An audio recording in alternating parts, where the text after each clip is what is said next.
The next tool we're going to learn about in solving for x is multiplying. So when you're trying to solve for x, multiplying is used to get rid of fractions generally. So why would you want to do that? Well, one possibility is if you want to get a number out from underneath x. For example, right here we have a 5 underneath x. Our problem is x over 5 equals 1. Solve for x. Now, as we know from before, we want x by itself, not x over something.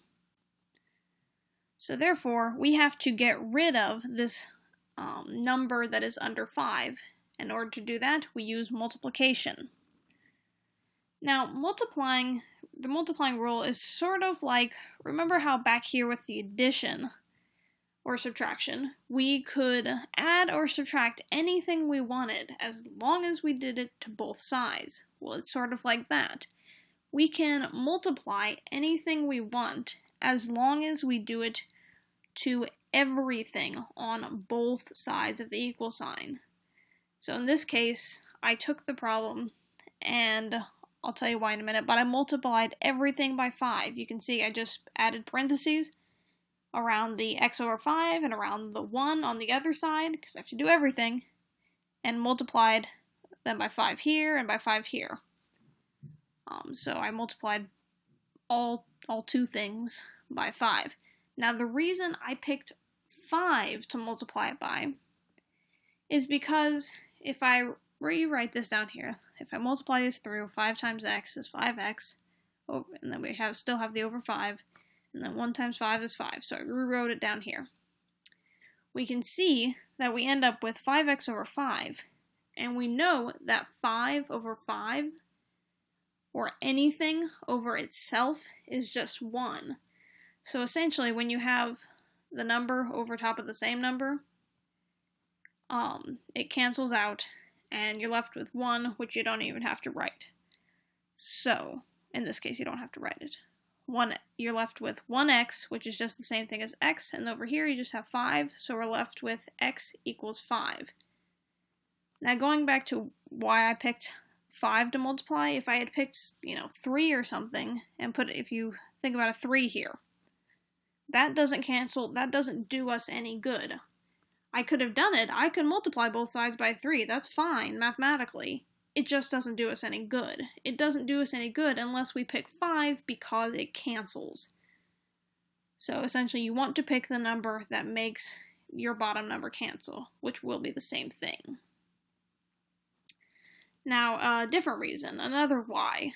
Another reason is to get an x off the bottom of the fraction.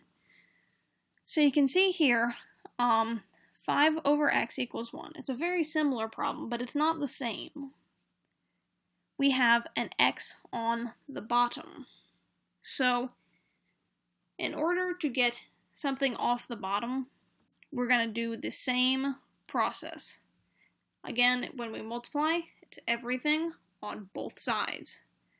So what I'm going to choose to multiply, in this case, is the x itself, because, as you can see, I went ahead and put parentheses around the 5 over x and the 1, and then I'm going to multiply them both by x, like I did there. Okay, and then I rewrote that down here once I multiplied everything out, and you end up with x times 5 over x equals 1x, or just x. Now the reason I need to do that is because it cancels out. Remember, anything over itself is 1. So x over x is 1, so that's like saying 1 times 5, which is just 5. So that cancels it out, but note that the important thing is it canceled the 1 on the bottom. It doesn't cancel this one out. We're still left with the 1 over here on the right side, which is fine, because we got rid of the 1 on the bottom. Like you can see on this line here, I just wrote 5 equals x. Now, I know in the past we've had x equals something where the x is on the left, but it really doesn't matter which side of the equation it's on. 5 equals x. I just rewrote it as x equals 5 because that's standard, but both of these are the answer. It doesn't matter. They mean the same thing. They're both answered. The x being on the left is more standard. But again, the reason we multiplied in this case was to get rid of the x on the bottom, and we did that by canceling it out. We wanted to cancel to get rid of what was on the bottom, even though it put the x in other places. And then we got our answer as x equals 5.